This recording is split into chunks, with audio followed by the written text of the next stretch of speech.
Yeah, yeah. My question, and some of you guys might deal with this, but like in the age of AI, this is a question for you, Dad. In Okay. the age of AI, somebody like me that has a million different ideas going on, you see something brand new and shiny, and you go, "Oh, oh shit, this would be a great path to go down. I could make a fortune off of this, or this could be a very interesting thing that would help a lot of people out." And then you Right. kind of just have to shut that door and go, "What are you supposed to be focused? What do you actually want to be doing?"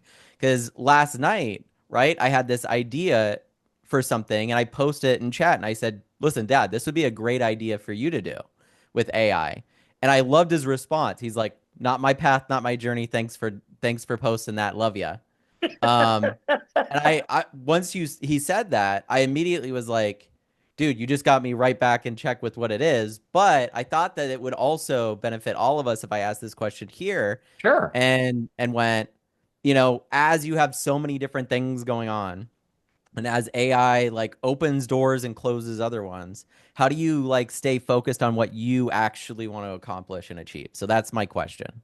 Great, great, Instead of great getting question. it like Yeah, losing sight of it. So yeah, and I believe this is a trait of human beings. And I'll first tell you what it is.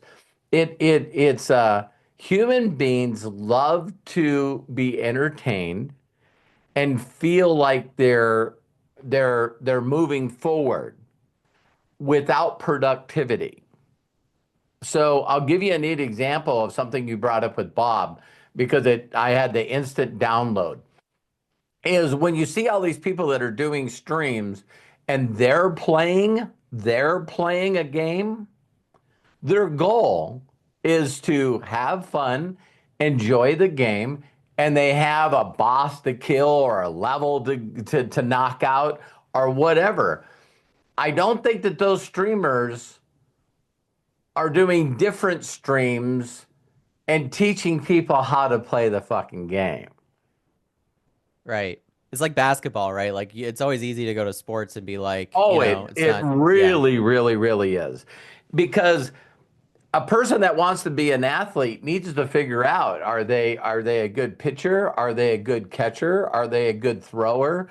Are they a good batter? Are they good? It's like yes, we all have to play the game of baseball, but to Think and Grow Rich talks about this, Matt. It's called the thing that gives you the most joy and also pays you the most money is specialization.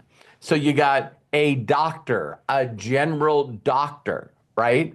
And then you have an orthopedic brain surgeon. I mean, I was thinking of baby. Pediatric, yeah, pediatric brain pediatrician. brain surgeon, right? No one has to explain to people who gets paid more. True. Okay. And usually things that are more valuable are more rewarding. It's like the whole concept of the more risk. And so while all of these things are coming at you and all these different, there's new things that are coming out about audio and new things that are coming out about music and new things that are coming out about pictures and new things that are coming out about being the agent. When Matt asked me that question, he goes, Dad, man, this would be a really cool course that you could do. Um, I know that you guys notice this, and this sort of answers Bob's question, but the vision that I have that I want to create, which you guys have heard me say this forever, is I will support 250,000 orphans. Even though AI is going to do all the miraculous stuff that it's doing, the concept of how an AI would help kids that no one gives a shit about. I don't see a person missing from that equation, Matt. Hmm. I see a person using AI to do what they need to do to help more children that don't have a shot. And so as soon as I started focusing on the thing that gives me most joy, and it's simple for me, you guys, I maybe this will help you guys. There's nothing that gives me more joy as a human being, me personally, than helping another individual get that kind of imagination and joy. If people want to know why I work as hard as I do, and I say that's not work. You guys have heard this phrase. Once you fall in love with what you do, you never work another day of your life. I don't work. So even the phrase work smart instead of hard, I don't work. I don't work. So that's why I've been using phrases like on a day to day basis, I want to help inspire people to imagine a better future for them and their and people they love. And I always can tell when a person's struggling because they're not thinking about anyone else. They're not really in any way, shape, or form wanting or desire to be something great. And that's what's unique about this world is I'm not saying that you should be that person. I'm saying for me, the joy that I get by being the best father I can be to Matt. I don't want Matthew worrying about the bullshit shit that other people have to worry about. I don't want Matt to be, oh my God, I got to find a way to figure out how to get a job to pay for shit. See, the universe or whatever you want to believe put me in a position where I want Matt to be the best Matt that he can be, and he doesn't have to worry about money to make that shit happen. So you'll see a lot of people in the world like an Elon Musk or Jack Dorsey or maybe, you know, a lot of these people. The way that they became creative and changed the world was they didn't have to worry about money. That money was not a fucking thought in their minds. When I see Well, that's other interesting that you people, bring that up because that is true. The yeah, same with Mark Zuckerberg and Bill Gates and yeah, we everybody fucking Donald Trump. You know what I mean? It's neat to be a person that will probably not ever be able to see live on this planet what they did for other people, but you put them in a place to take it to the next level. You know, so seeing Matt and Hannah happy and content and just being the best version of themselves. That gives me joy. Terry and Kyle and even my oldest son, Robert Hollis Jr. It's always being there for other people so they can take the next imagination step of their life. So that is a long answer to say this to you, Matt. In the midst of all that stuff, as a father, I don't know how to tell you this because the majority of distractions that are happening to you right now, in my opinion, is because you think you found it, but you hadn't found it yet. mm, I think All you're right. right. Yeah.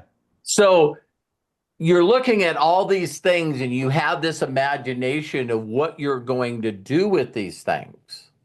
It's like, hey, I'd like to make a lot of money and be a professional athlete, or I'd like to be a great person that does music, or I'd like to be a person that's involved in the racing industry. And then all of a sudden things happen where no, that doesn't make that big of a difference anymore. That doesn't make a big enough difference anymore. Because when you look at people like an Elon Musk, we all have had this conversation about everybody is I just think that Elon Musk knows a lot about a lot of shit and he's really good at creating imagination to get a group of people that don't have imagination to lock into what he's fucking doing. So when I see Elon Musk get on stage and he talks about these robots, and then he talks about Neuralink, and then he talks about the new, you know, uh, auto bus car or whatever, the thing that Right. doesn't even have a steering wheel or whatever. We all know that when we see a rocket go in the air and then fucking lands itself on a pair of chopsticks, Elon Musk gets the credit because he had the imagination. But we all know that there's other people that are part of his team that locked into his imagination that actually made that shit happen. I mean, you know what I'm saying? I'm just being brutally honest that No, that's true. Elon Musk does not have the ability to do the outrageous shit that he gets credit for. You know what I mean? But he was the catalyst. He was the catalyst of the thing that made it happen. And and that is why I'm able to do what I'm able to do. It's like I really have the ability for some certain people to get them to imagine that they can break records. That they, some people's trying to figure out how to recruit one person when this new team, we just went over 900 people. 60 let me see, 60, 74 days, 700 and almost 800 people, like 790 something. You know what I mean? And in a blink of an eye, I'm looking at the Telegram group called the Trade Stars. And if it's not 1,000 people in that group right now, it's 999. Yeah, I was gonna say I'm look. And no It's one's paying 999. attention. No one's That's so paying funny. attention to that, but it's constantly in my imagination. Constantly. I know that if other people get results of taking $11,800 out of Trade Locker and I get them inspired enough to do a video, and then I get to use that video to bring other people in. It's like the whole deal is each and every one of you watching this live or recorded, if you're not around somebody and watching something where you feel this little nudge inside you going, be honest, they're not all that in a bag of fucking chips. If they can do this, I can do this. So what I would say to you, Matt, is how you stop from being overwhelmed is allow all of it to come to you. Do a little bit of this, do a little bit of that, play with this, play with that. Because I believe that you're just in a place right now of cultivating your path. And Yeah. and your mind and the world's going to tell you, fuck, Matt, you're a couple of weeks away from being 33. Why haven't you fucking figured this out yet?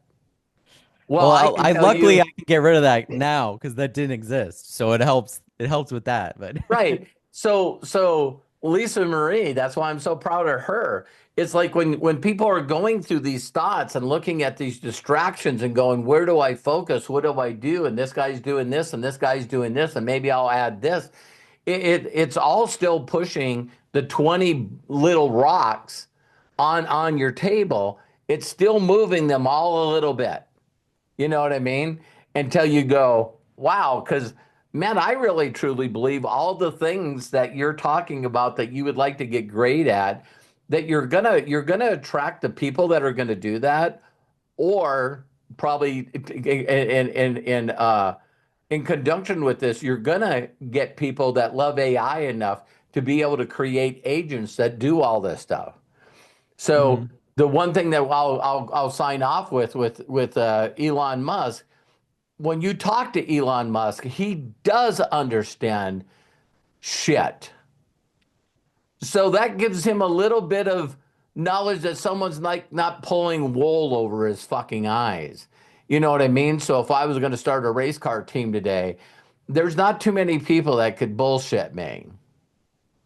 But I can't do the shit that they do. I could decide that I wanted to be a fabricator, an engine builder, but I could find people that's their niche. It's like you talk to them and there's no one that can fucking build engines better than me. Nobody. Okay, great. I'll fucking hire you. And then when you ask them, do they want to be a race car driver or a crew chief? They go, fuck no. You know what I mean? I'm just going to sit in my shop and build the biggest, baddest motors on the planet. So did that help? No, of course. Like I think you nailed it, especially there at the end because that's kind of what I've been dealing with, and I've been having a lot of chats with ChatGPT and in general with you as stuff as well. But it's like, when you see so many possibilities, and I grew up. Listen, I grew up in an entrepreneurial family with a mentality that you could build your own business, you could do all this stuff, and I think personally, I've always suffered with extreme, like too much ambition, but yet the interesting fact about that, I've even seen this with you, Dad, but it's like, especially when you joined MDC, right? Because I've seen you do so much to build companies and organizations before MDC, and then when you joined and got back into it, you were like, I know what I'm not going to do. I'm not going to do these things I'm anymore. not I going to just do don't shit like that I doing don't them. like. Right. And I think like that's kind of the part that I'm in where it's like, am I doing this because of what I think I'll accomplish with it, but it's not really me? Like, because Yes. the truth of the matter is, if I really sit down and journal and ask myself, it's like, man, I'm coming into this place now where basically I could sit in an office in my house with my family and do what a book writer does, except with films, except with movies, right? So, you know, how Stephen King's got his family, he can sit down, he can write a book, and then go downstairs and relax with his family. Doesn't need to travel a bunch, doesn't need to do all these Yeah. things, doesn't have this multi-billion-dollar business that you have to have each arm of, and yet, you know, he's worth like $400 million. That helps, right? But You're I'm, designing your life. yeah, I'm starting to perceive it that way and starting to go, man, maybe my ambition is more attached to that entrepreneurial spirit, but maybe that's not as much me. Like maybe I don't need to go that far with it. Maybe I just need to go Right. far enough where I'm happy with it. My family's taken care of by it, but not really. I don't know. Of course, everybody wants to be a billionaire, and when you see certain opportunities like artificial intelligence gives me, and my brain is so like attuned to it, it's like, oh, the possibilities there. It would take a lot of work, but is this really you? 10 years down the line, do you really want this much responsibility? Do you really want this much going on? Do you really want all of this shit, or do you just want to be like, I walked into my studio today, I made something new, and then I went and had lunch with my family. That's a Yeah. great day in my mind, and I'm starting to go, man, that's maybe what I want more than driving in my car to a studio with 100 Yeah. people in it Uh, and I hear leading a you. team and doing all of that. And it's like at least start somewhere. And so I'm thinking Yeah. like that's a better start, and that's why you guys have seen me go. It's like, okay, let's go back and just make shit instead of going, no, I have to make YouTube tutorials. I have to be live while I'm making stuff. I have to do all these Here's things. the It's thing. like, Here's the thing, Matt. don't I do that. That's believe, extra on top of yeah, it. So, I believe, and people are going to get mad when I say this. I know it. It's just where I am. Training people how to do stuff, in my opinion, is a fucking cop out. You yeah, you getting can to a guide them, place, right? But you getting to a place where you know shit that most people don't know, so then you want to teach them to do that instead of doing it. To me, the first person I think of is a professor in college. So you went to school and you learned enough to be a professor and become a PhD so you can teach other people that don't know that shit. You get to teach them. And that gives you value. But you haven't done shit. You haven't done fucking nothing. well, if So anything, that too like holds. Yeah. Me teaching people that have no imagination, I did it for a while, but I'd rather figure out how to teach you how to have an imagination and get emotional about imagination because then you don't need to be trained on fucking anything. Yeah, like when you You get to don't that need moment, my help. I get you. right? So you get your imagination, and that's the thing that's always exciting to you, and you want to do that. And that's why you guys, I moved away from the training. It's like people can ask me questions and I can train them, but then they don't fucking do anything. And I used to beat them up. And then I used to say, how many times can I fucking tell you this shit and you're not doing it? Where's the link? Where's the missing link? I'll tell you where the missing link is. People do not imagine them doing what I fucking do every day. It's not I mean, even in their yeah, imagination at right. all. It's like, hey, I'd like to make $1 million a year recruiting people and having a big team. You've never had that fucking imagination in your life, or you'd have a group. Well, the truth is, I experienced that too. With like, if you see a film like I have, and you go, "Wow, I would love to make something like that," but then you look at the cost to make that happen, and you go, "That's not for me." Like, Yeah. no thanks. Right? Like, there's some actors or some people that are like working 24/7 towards these things, and it's like maybe that's not the lifestyle you want. And it's really, really interesting. Like I agree with you 1,000,000%, because I think when people see the movement that you have with your group and what you're doing, then the momentum is based off of imagination and people like attach to that. And I've seen that even with AI, right? It's like the Yep, moment I start doing tutorials and training people and going, well, this would help you out, or that's what this would help you out. I feel like I get less interested in what I'm creating and I'm making tutorials and teaching people. And the reason that people even came to me in the first place and like thought what I was doing was interesting is because I was imaginative and passionate about what I was making. that's And they it. look and see that and they go, "Holy shit, that's amazing." Like, and the people that are really, really interested in doing it will figure out, because there's a million tutorials out there. They don't need to come from me, right? These people Right. exist. Um, and they'll figure out that path. But I don't expect somebody like Christopher Nolan to sit down and teach me how to create movies. You know what I Well, mean? so And you're Fred, right with what you're saying. let's let Craig go, and No, yeah, I know, I know. I'll close with this statement, you guys. Please. We Thank you, talked by the about way, it. Dad. Thank Yeah, you for the I response. love you, my son, Love and you. we talked about this on the podcast yesterday. I think our podcasts now are getting it's really finding its place right now of just talking.